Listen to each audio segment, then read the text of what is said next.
अस्सलाम वालेकुम व्यूअर्स। उम्मीद है आप सब खैरियत से होंगे।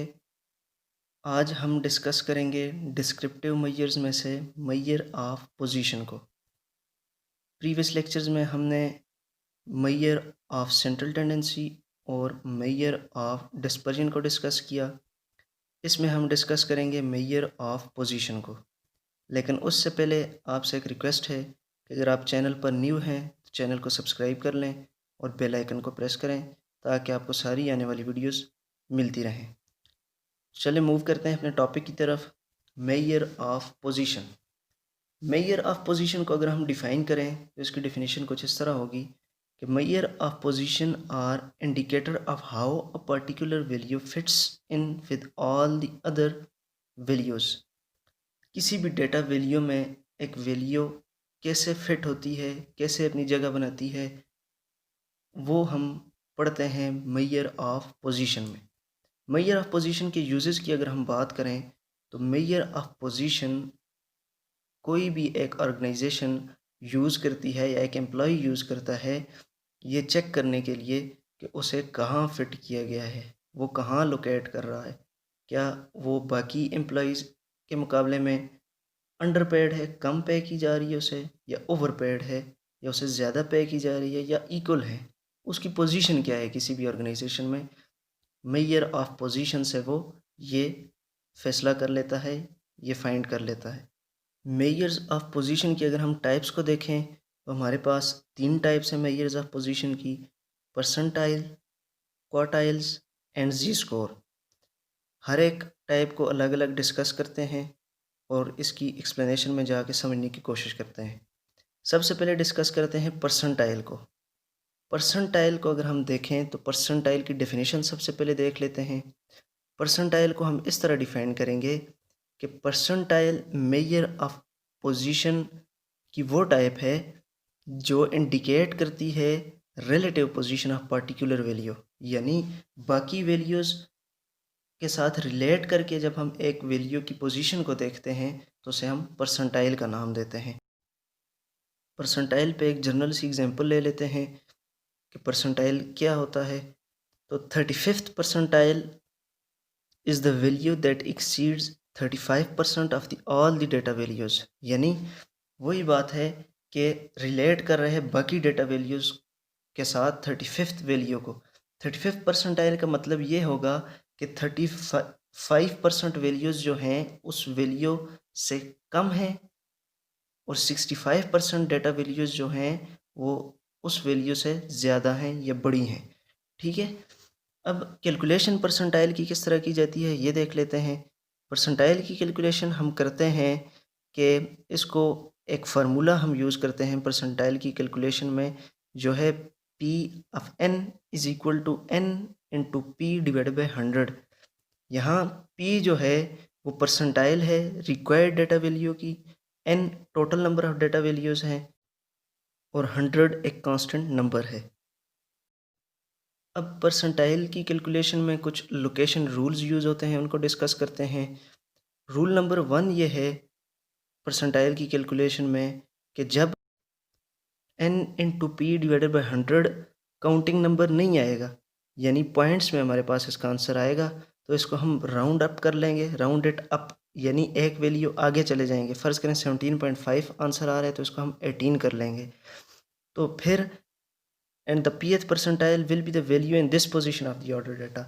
और 18th फ़र्ज़ करें हमारे पास आंसर आ गया 18, तो 18th पोजीशन में हम देखेंगे कि कौन सी वैल्यू है हमारे पास डेटा में। वो जो वैल्यू होगी 18 पोजीशन में वही हमारा परसेंटाइल होगी। वो जो आंसर आया है N into P divide by 100 वो परसेंटाइल नहीं होगा, जबकि वो वैल्यू परसेंटाइल होगी जो उस आंसर की लोकेशन पे होगी। 18th परसेंटाइल फ़र्ज़ करें आया है तो 18 पोजीशन में डेटा सेट में जो वैल्यू होगी वही हमारा परसेंटाइल होगा। सेकंड रूल है इसका परसेंटाइल कैलकुलेट करने का कि जब n into P divide by 100 counting number आ जाए, फ़र्ज़ करें 18 आ गया आंसर डायरेक्टली, तो परसेंटाइल फिर कैसे कैलकुलेट की जाएगी। परसेंटाइल एवरेज होगी इस सिचुएशन में उन दो नंबर्स का। फ़र्ज़ करें 18 आंसर आया है, 18 और 19th पोजीशन पे जो नंबर्स होंगे उनका एवरेज होगा परसेंटाइल, वो नंबर्स नहीं उनका एवरेज परसेंटाइल होगा।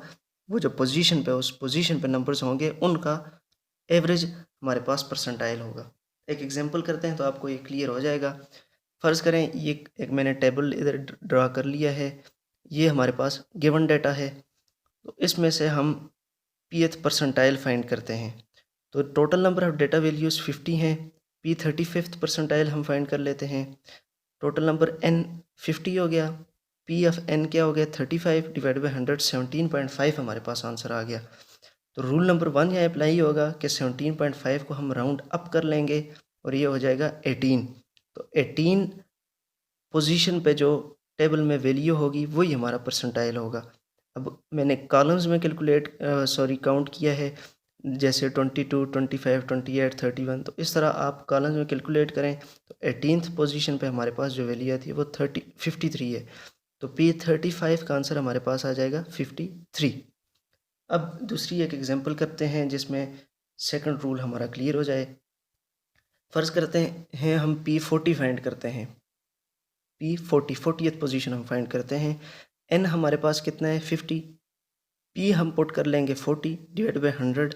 तो आंसर हमारे पास एक काउंटिंग नंबर आ गया 20। अब 20 काउंटिंग नंबर आ गया तो रूल नंबर 2 हम यहाँ अप्लाई करेंगे। रूल नंबर 2 के अकॉर्डिंग ये बात हमने सीखी है कि जो काउंटिंग नंबर आएगा उससे नेक्स्ट जो नंबर होगा और वो काउंटिंग नंबर, इनकी एवरेज हम लेंगे तो हमारे पास आंसर आ जाएगा परसेंटाइल का। तो 20th value plus 21st value, 20th value हम फाइंड करें तो इसमें टेबल में 55 है और 21st 56 है, डिवाइडेड बाई 2 करेंगे तो 55.5 इसका परसेंटाइल आ जाएगा। P40 क्या है 55.5। ठीक है, ये थी परसेंटाइल के मतलब डिस्कशन। अब जाते हैं अपने नेक्स्ट टाइप की तरफ। मेजर ऑफ पोजीशन की जो नेक्स्ट टाइप है वो है हमारे पास क्वार्टाइल्स। क्वार्टाइल्स को हम डिफाइन करें तो इसकी डेफिनेशन कुछ यूँ होगी कि quartiles are the particular percentiles that divide the data into quarters. Quartiles भी परसेंटाइल्स ही होते हैं, लेकिन परसेंटाइल कोई भी वैल्यू हो सकती है। P35 भी हो सकती है, P25 भी हो सकती है, लेकिन क्वार्टाइल्स जो हैं ये क्वार्टर्स होते हैं। ये P25 होगा, P50 होगा, P75 होगा, 100 होगा, लेकिन ये कभी भी P35 नहीं होगा क्योंकि इसका नाम ही क्वार्टाइल है। ये क्वार्टर्स में होते हैं। जिस तरह आप देख लें इधर फर्स्ट क्वार्टाइल है 25th परसेंटाइल की इक्वल, सेकंड क्वार्टाइल है 50th परसेंटाइल की इक्वल, थर्ड क्वार्टाइल है 75th परसेंटाइल की इक्वल। ठीक हो गया। अब इस पर हम देखते हैं कि एक एग्जांपल, तो आपको क्लियर हो जाएगा कि क्वार्टाइल और परसेंटाइल में क्या डिफरेंस है। एग्जांपल करते हैं इस पर। वही पिछला वाला टेबल हम ले लेते हैं जो हमने परसेंटाइल की एग्जांपल में लिया था। अब देखें Q1 में इसमें फाइंड करता हूँ P25। तो n में पुट कर लूँगा 50, P25 पुट कर लूँगा डिवाइड बाई 100। आंसर Q1 आ जाएगा 12.5। तो इसको राउंड अप कर लेंगे, 13th वैल्यू 46 इसका आंसर आ जाएगा, यानी Q1 46 की इक्वल है। Q2 भी इसी तरह फाइंड करेंगे, Q3 भी फाइंड करने का यही तरीका है। Q3 क्या होगा 75 पुट कर लेंगे, P की जगह 75 पुट कर लेंगे, Q2 में P की जगह 50 पुट कर लेंगे। तरीका परसेंटाइल वाला ही है कैलकुलेट करने का, लेकिन ये पर्टिकुलर वैल्यू होती है P25, P50 और P75। इसके अलावा जो वैल्यूज़ होंगी उनको हम परसेंटाइल कहेंगे, क्वार्टाइल्स नहीं कहेंगे। होपफुली आपको क्वार्टाइल क्लियर हो चुका है। अब मूव करते हैं नेक्स्ट मेजर ऑफ पोजीशन की तरफ, जिसे हम जी स्कोर कहते हैं। जी स्कोर को अगर हम डिफाइन करें तो इसकी डेफिनेशन कुछ यूँ होगी कि it determines the relative position of any particular data values x expressed in terms of the number of standard deviations above or below the mean। अब इसमें हम किसी भी डेटा वैल्यू की पोजीशन फाइंड करते हैं in terms of standard deviations, यानी एक डेटा वैल्यू की पोजीशन क्या है, उससे ऊपर कितने स्टैंडर्ड डेविएशंस हैं और उससे कम कितने स्टैंडर्ड डेविएशंस हैं। ठीक है, इसके लिए हम यूज़ करेंगे एक फार्मूला। कैलकुलेशन में मैं आपको इसका फार्मूला बता रहा हूँ कि Z score is derived for a particular observation by subtracting the sample mean and dividing by the sample standard deviation। किसी भी डेटा वैल्यू का जब हम Z score फाइंड करते हैं तो उसका तरीका यह है कि उस वैल्यू को हम सब्ट्रैक्ट करें सैम्पल मीन से और उसको डिवाइड कर लें स्टैंडर्ड डेविएशन पर। एक एग्जांपल करते हैं तो आपका कंसेप्ट क्लियर हो जाएगा। एग्जाम्पल पर जाते हैं इसकी। एग्जाम्पल मैंने इसकी ली है, फ़र्ज़ करें Miss Jensen had a score of 83 on the aptitude test if mean is equal to 60.36 and standard deviation S is equal to 18.61, what is the corresponding Z score. अब उसने हमें मीन भी दे दिया, स्टैंडर्ड डिविएशन भी दे दिया। अगर ये चीज़ें हमें गिवन ना हो तो ये कैसे कैलकुलेट करते हैं, ये मैं अपने प्रीवियस लेक्चर्स में बता चुका हूँ। आई बटन में मैं वो वीडियो डाल रहा हूँ, आप वहाँ से क्लियर कर सकते हैं कि हम कैसे मीन और स्टैंडर्ड डिविएशन कैलकुलेट करते हैं। तो इस पर फार्मूला अप्लाई करते हैं जी स्कोर का। जी स्कोर का फार्मूला था कि जिस डेटा वैल्यू का हमने जी स्कोर फाइंड करना है उसको सब्ट्रैक्ट करेंगे मीन से और उसको डिवाइड कर देंगे स्टैंडर्ड डेविएशन पर। तो डेटा वैल्यू है हमारे पास 83, मीन है 60.36 और स्टैंडर्ड डिविएशन 18.61। सॉल्व करेंगे तो इसका हमारे पास आंसर आ जाएगा 1.22। यानी इसका मतलब ये है कि मिस जेंसन का जो स्कोर है 83, ये 1.22 स्टैंडर्ड डेविएशंस अबव है द मीन और अबव द ग्रुप एवरेज। यानी मीन से ज़्यादा है। मीन से कितना ज़्यादा है? 1.22 स्टैंडर्ड डेविएशंस। जबकि नेगेटिव वैल्यू अगर यहाँ होती -1.22 होती तो उसका मतलब ये होता कि 1.22 बिलो है मीन से। ये था हमारा आज का lecture. Hopefully major of position आपको क्लियर हो चुका होगा। अगर आपका कोई क्वेश्चन हो तो आप कमेंट में पूछ सकते हैं, कोई सजेशंस हों तो वो भी आप दे सकते हैं।